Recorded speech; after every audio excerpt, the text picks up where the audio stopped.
antara RRQ Hoshi menghadapi Onyx Esports. Oke. Siap lagi untuk menjalani di game yang kedua. Teriakan dari Kingdom, teriakan dari Sonic sudah memenuhi area pertempuran. Jadi langsung saja ini dia Land of Dawn game yang kedua, EPL Arena. Wow, semangatnya luar biasa nampaknya. Tapi untuk ke-10 pemain yang akan bertanding kali ini mereka harus benar-benar semangat. Terutama untuk RRQ Hoshi jika ingin ngebalikin atau menyamakan kedudukan mereka lagi di match hari ini. Kairi dan juga Albert menjadi satu perebutan retribution yang udah pasti terjadi. Tapi Keyboy sudah mulai memberikan gangguan dengan Rafaela yang dia bawa. Yes, Rafaela di sini akan membuat salah satu titik sustain lah untuk Onyx Esports ketika mereka akan melakukan team fight ya. Karena mereka gak butuh untuk lebih banyak menggunakan flicker. Yap, sementara sekarang untuk cewek di bawah dengan sprint yang udah dia gunakan terancam seperti yang keadaan yang dia punya. Karena udah ada satu first blood yang berhasil langsung diamankan oleh RRQ Hoshi. Wow, eliminasinya cukup cepat, belum sampai ke arah 1 menit. Tapi dengan adanya Popol dan Gupa yang ditumbangkan, pastinya ini akan menambahkan segi gold ke arah seorang Skylar. Oke, tapi untuk Sans berada di area mid. Laner dengan menggunakan Nathan, satu kejutan baru lagi, ada 2 marksman di dalam tim ini. Satu full physical, yang satu physical tapi magical. Pusing memang kita. Iya, Nathan apa lagi ya? Ya, tapi kali ini dari seorang Keyboy nampaknya udah mulai terkuras untuk HP-nya sendiri. Belum adanya inisiasi lebih lanjut dari seorang Albert, namun yang mungkin ini bakal jadi satu ancaman bagi teman-teman dari RRQ Hoshi. Oke, ada pergerakan sekarang, namun di bawah kalau kita lihat dari minimap ada 2 orang yang memang selalu nge-push juga ke arah Popol Kupa. Kenapa? Karena di 5 menit awal, bahkan 3 menit awal itu adalah zona bermain dari Popol Kupa yang bisa menambahkan atau mengambil shield yang dimiliki oleh tim lawan plus menghancurkannya pula. Barusan ada tekanan lagi. Iya, tapi yang mau Nathan di area mid lane potensinya kayak gimana sih sebenarnya? Ya kalau dari misalnya Nathannya bisa dipergunakan untuk melakukan clear wave minion dengan cepat. Ya. Karena kita tahu bagaimana cepat dan derasnya ya. Attack speed yang bisa didapatkan oleh Nathan sekarang. Yap. Dengan stack yang bisa dikumpulkan full maksimal sampai dengan 6. Apalagi kalau memang mau bermain dengan resiko bisa ditambah dengan Inspire. Alexo Final Blow belum ada lagi satu kontes dari Retribution. Dan mereka berhasil mendapatkan juga karena dari Turtle yang pertama. Turtle pertama berhasil diamankan, berbeda dengan game sebelumnya. Tapi kali ini cewek juga masih belum menyerah bersama seorang Skylar. Popol kupayakan cukup galak, apalagi dengan adanya Skylar crossbow tank-nya bisa ditahan. Efek stun akan terjadi juga, tapi VYN yang akan memberikan hal tersebut sedikit demi sedikit. Perebutan Kelomang Gold yang mungkin akan segera terjadi dari seorang Keyboy dan berhasil diamankan oleh Skylar. Yap, Kupa nggak dalam keadaan baik-baik saja, nggak penuh dari sisi HP-nya, tapi masih tetap bisa berada di dalam lane untuk selalu berhadapan dengan one-one. Udah hampir masuk menit ketiga. Ya, belum ada shield yang memang benar-benar hilang. Ya meskipun mereka kalah ya. Dari Onyx Esports mereka kalah dari sisi turtle-nya. Tapi lihat dari gold gate-nya juga hanya terkuat 300 saja. Waduh. Udah ada MU-nya tadi ingin mencapai, tapi untungnya dibalas pula. Adu-aduan tadi. Adu gasing terjadi. Tapi itu baru yang pertama kali. Mungkin akan kita lihat selanjutnya lagi ketika IM-nya di-copy ke arah Heaven Spin-nya. Yes, dan sama-sama masih cari peluang siapa yang bisa dapetin open space untuk memberikan surprise. Karena di sini kalau untuk head to head secara langsung ini bakal susah untuk Onyx Esports. Waduh, untung gak dilompatin. Dia ngedash di depan dari Popheus. Satu resiko yang memang diambil, satu resiko yang sangat-sangat besar sekali. Namun udah serangan yang langsung dilakukan, dimana untuk Nathannya juga langsung aja mencoba untuk memberikan serangan terhadap Finn yang mencoba untuk kabur dari tersebut dengan Soul Boom yang ada di bagian belakang. Oleh temannya belum dikeluarkan pula, mencoba untuk langsung mengejar dengan ada satu Phantom Slash. Tapi Kairinya masih bisa bertahan, masih bisa mundur. Dan mereka gagal mendapatkan ke arah Finn. Sans juga harus men-trigger satu flickernya di sana. Dan kalau kita melihat lagi penurunan tempo akan segera terjadi. Lemon dengan Heavy Spin yang udah diamankan ini bisa aja nge-trap ke arah seorang Sun. Kalau misalnya nanti udah ada backupan damage-nya mengingat Sans di setengah HP yang tersisa. Iya. Ini jarak network dikit banget ya Om, 600. Makanya dikit banget karena dua-duanya ya udah kalau mereka kalah dari losing di satu objektif mereka bisa dapatkan dari laning phase mereka. Seperti platingan dari gold atau bahkan dengan satu wave ini ya. Yap, mencoba untuk bisa mendapatkan langsung ke Udah. arah satu shield yang ada di area gold. Namun untuk kali ini udah ada pin yang mungkin terancam sebagai depan, ada satu lagi weakness point tapi masih belum bisa dibuka. Bahkan mendadak Kairinya langsung nongol dan juga hadir untuk langsung bisa memberikan aksi dorongan juga dengan heavy spin yang dia miliki. Tapi dengan Needles of Flower dia masih bisa lepas dan juga pergi dari area tersebut. Waduh, saya sekali Wow. belum berhasil ngebuka ke arah crossbow of tanknya Skylar, tapi still survive juga dengan pressure yang sedemikian rupa dibuat oleh seorang Kairi. Dan kali ini kita bakal melihat kembali ke arah item positionnya Om Wawa. Yes, defense item dibuat oleh Benedetta dari Albert dan Kairi juga pastinya dengan defense item. Retribution dimenangkan Albert. Albert. Bukan yang dapat Kiboy. Kiboy yang dapat. Kiboy loh. Oke, mencoba untuk mengejar, tapi untuk cewek punya shield sedikit, digigit pula. Tapi Albert dengan ada satu lagi Phantom Slash yang dia punya, untungnya masih bisa pergi dari tersebut. Tapi Finn mencoba untuk memaksakan keadaan, mencoba untuk memberikan damage tambahan dan juga nge-zoning. Dimana untuk kali ini ada 1-1 dengan Skylarnya. Sedikit demi sedikit, ingin mendapatkan satu auto turret di arah bottom lane. Pergerakannya cukup berani sebenarnya dari seorang Albert ya, berani masuk sampai ke area inner turret dari Onyx Esports. Tapi dengan adanya Benedetta, mobilitasnya tinggi, kalkulasinya juga masih sangat amat baik. Blade of Despair diamankan oleh seorang cewek yang mungkin akan merubah beberapa momentum di area gold lane. Yes, meskipun cukup terlambat ya, karena itu hampir di menit yang ke-6. Tapi setidaknya dia bisa dapetin item dikala dia lagi di pressure oleh 2 sampai dengan 3 hero sekaligus. Betul. Itu bagus banget dan kita masih melihat sebenarnya dari Onyx Esports tertekan. Tapi ekonominya tidak tertinggal jauh Bang. Iya, ada jepitan dilakukan, tapi dengan entropi bisa kabur ke bagian belakang, bisa berpindah tempat dengan sangat-sangat cepat. Ya, salah target ya bisa dibilang kali ini. Tabrakannya nggak berhasil connect ke arah seorang Sans, dihindarkan dengan begitu mudahnya. Tapi belum selesai sampai di sana. Untuk seorang Lemon masih akan mengambil ultimate lagi berikutnya. Menunggu adanya setup yang dilakukan oleh Onyx Esports. Oke, ini dia Skylar.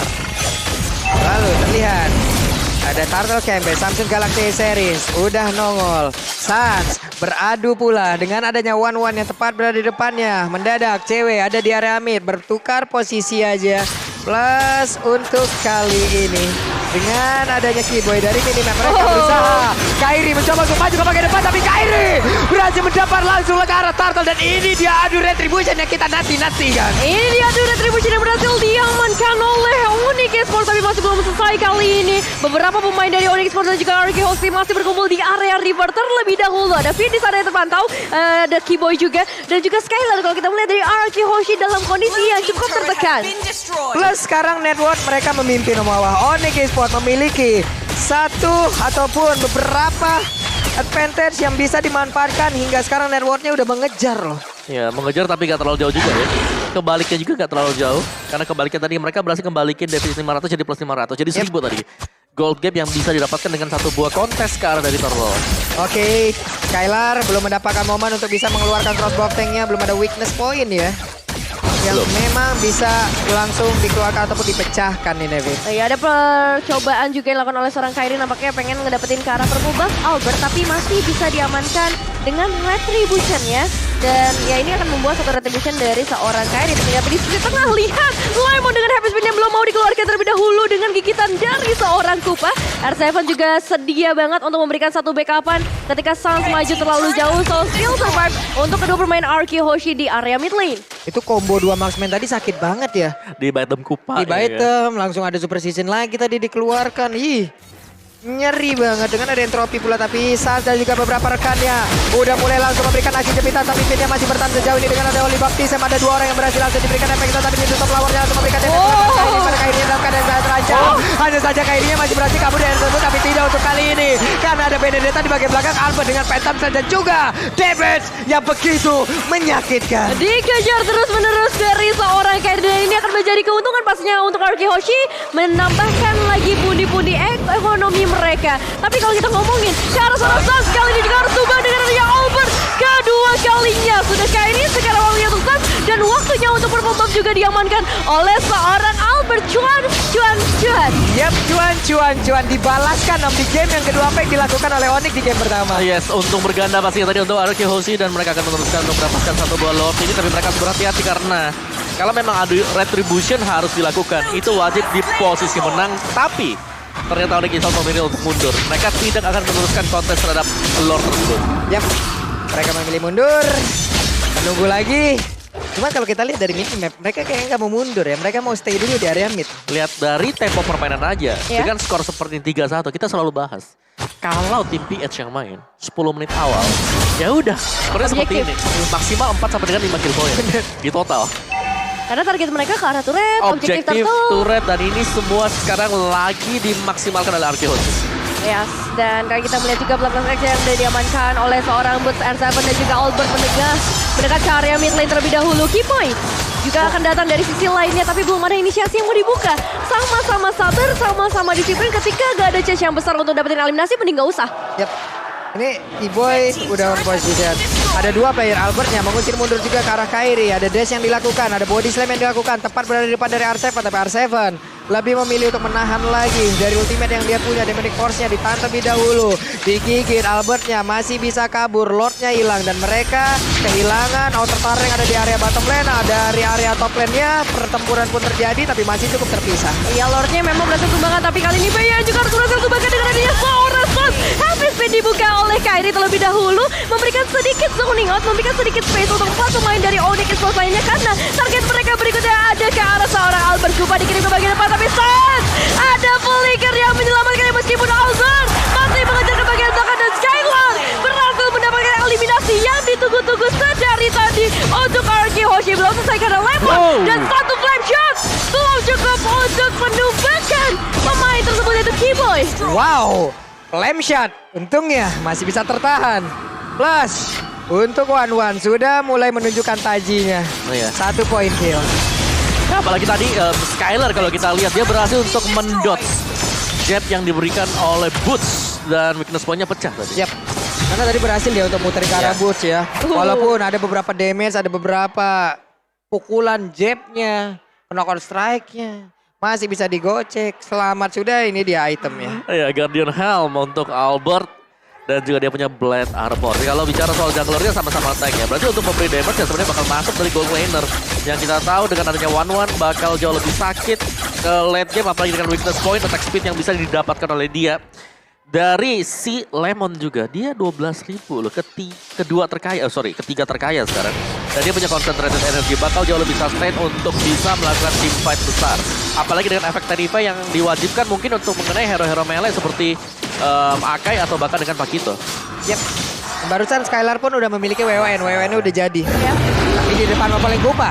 Ya. Kalau untuk di depan Nathan, WWN pun sepertinya Tidak akan berguna. tidak akan berguna. Tidak akan terpengaruh sama Udah sekali. pasti nembus semuanya, darahnya dibocorin, tapi kali ini dengan adanya Lord yang udah terspawn, mungkin bisa menjadi kesempatan entah itu Onyx Esports kembali ke kedatangan atau Arkehoshi bisa lebih menjauhkan gap mereka dengan Onyx. Yap, mengamankan dulu karena Purple Buff dan sepertinya mereka tidak akan mengkontes. Lord kali ini diberikan begitu saja. Sudah kalah setup duluan, sangat beresiko apabila mereka masuk dan juga bisa dibegal. Nah ya, free Lord lagi-lagi untuk Arkehoshi menjadi Lord mereka yang kedua. Tapi untuk pemain dari Arkehoshi kali ini mereka nggak mundur terlalu jauh. Mereka bakal coba untuk stay terlebih dahulu di area teras rumah dari Onyx Esports, memberikan beberapa pressure. Entah itu untuk Sals, untuk Keyboy, ataupun Boots yang berada di area top lane. Aduh, itu ngasih semangat semua tuh, coba lihat tuh. Iya. Aku meleot. Oke, ada Kairi di bagian depan. Popeleng Kupa memberikan gigitannya terhadap tubuh Lemon. Mereka siap menabrak. Dengan adanya Lord di bagian bawah, di area mid pun mereka bersiap untuk maju. Lordnya sudah mulai memasuki area dari Onyx Esports dari bagian bottom lane, tapi tentu saja pertahanan dari Onyx Esports gak bisa kita remehkan, namun Happy Spin dari seorang Lemon berhasil memukul mundur satu pemain itu seorang Keyboy. Hilang sudah support dari Onyx Esports dan satu base turret juga ikut hilang. Kairi masih bisa menjadi satu pertahanan yang luar biasa. Kalau misalnya Happy Spin bisa dibuka dan benar saja langsung dibuka, tapi Kairi yang harus tumbang di tangan dari seorang Lemon Babulo. Wow, ada dua player seperti dari Onyx Esports. Udah gak ada lagi, mereka kalah dari segi jumlah. Akankah untuk RRQ mereka memaksakan agar bisa langsung masuk dan juga mendobrak pertahanan yang dimiliki oleh Onyx Esports. Karena kalau ini sampai di drag ke arah late game, Nathannya akan semakin berbahaya lagi. Dan ini dia Waves Minion, pembuktian siapakah yang akan mendapatkan wipeout ataupun kemenangan di game yang kedua. Demon Force sudah mulai dibuka sedikit demi sedikit. RRQ Hoshi mencoba untuk mencari target mereka berikutnya. Tapi sabar dulu, bermain dengan sangat amat disiplin, bermain dengan sangat amat sabar supaya bisa men-secure game kali ini. Karena satu celah saja, ini udah bisa banget dimanfaatin oleh Onyx Esports. Yes, apalagi kalau kita bicara soal 15 menit ke atas, satu momen aja yang kebalik Onyx Esports. Mereka masih punya kesempatan untuk kembalikan keadaan dan Most Pick Hero bagi Boots. Di season yang ke-10 kita, itu adalah Pakito. Dimana win rate-nya dia cukup besar ya kali ini. 71% untuk game win rate-nya dia. Besar banget sih ya kalau 71%. Iya.